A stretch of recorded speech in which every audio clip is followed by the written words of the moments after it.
wasn't gonna do this. At college, we've been assigned to create a music video, but as for the music, we must ask permission from a music artist to use their music. And also creating the music video within our classroom in a small group of 3. My group was with Archie and Noah, but unfortunately, Noah left the course, only leaving me and Archie as a double act to complete the video. A thing that we agreed on as a group before Archie left the course was that we'd be using the music from an artist called Gavin Beach, who mainly does album covers, but has been able to create one original song for his own, being called Stay, allowing us access to make it into a music video under the conditions that we wouldn't make money off it. We spent a while thinking about on what kind of direction we can bring the music video in. I had an idea, was that I suggested the idea that we take inspiration from the album cover of this song, as the art cover has a swirl of colours of what looks to be watercolour paint. I thought we could achieve a very similar look to this, perhaps by using watercolours, spilling them into a water of tank. We filmed and made a bit of test footage to see on how this experimentation would go along, with assistance from Ethan and Matt, who also act as our model. During the section of the film where we were filming Matt playing around with the lighting, with the colours of the light, it sparked an idea in my head as to what if during the music video we had those colours representing the emotions and feelings that our actor was having in that particular scene, such as, for example, red for anger, blueness for cold, and green for heroic. These ideas were sizzled through into the final video.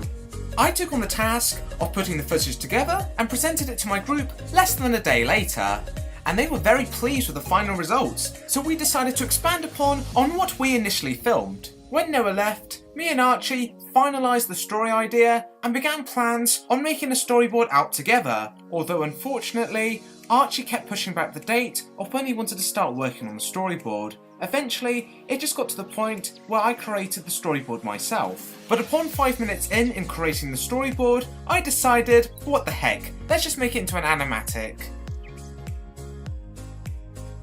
The term animatic, essentially, it's just a storyboard, but in video format. But a great benefit to an animatic is that it could give a much more clear impression with the added addition of sound and movement from the picture as to how the final product may be pasted out. And given how that this is a music video, an animatic can be a great early practice into understanding as the best ways to edit the visuals alongside with the beat of the music. The character designs for the animatic I made to be purposely quite simple, as I didn't want to overindulge myself into creating the animatic, so keeping the designs nice and simple makes it far more quicker and easier to draw them out and create the final animatic. And since the animatic was only a small part in creating the final music video, I couldn't spend too much time creating it. The designs of the heads were nothing more but just a circle, eyes and a monobrow with no mouth or nose to be seen. I would reuse the circle, drawing on different features for each different facial expression, so I could very easily swap the faces out while animating the animatic. It's not that common with an animatic featuring colour within it, but I added in colour anyway, not only because colour was going to be important with the film, representing different emotions, but also I thought adding colour would make the animatic much more visually stunning to watch, as I do like to add an element of watchability with any kind of video that I make.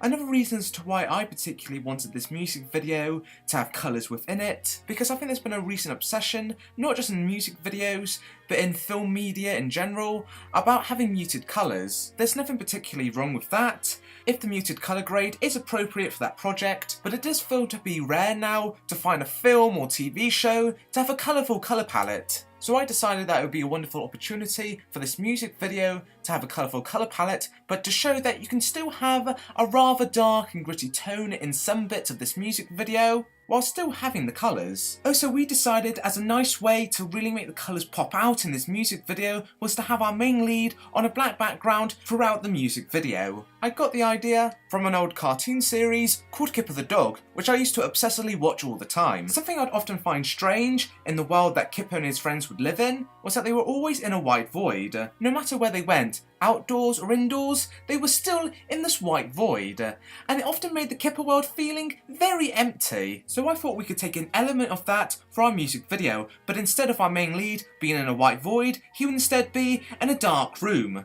feeling more trapped, rather than hollow, and also seeming like if he's in a stage show, given how abstract many independent theatres can be setting up their shows. Also, the concept of our main lead being trapped and lonely was very appropriate for this music video, given how the storyline of this video was all about a bloke trying to move past his ex. Also, to show emphasis on how trapped and lonely he felt, we decided as a group to make him the only human that you'd see throughout the whole music video, right up until near towards the end, where he gets his happy ending.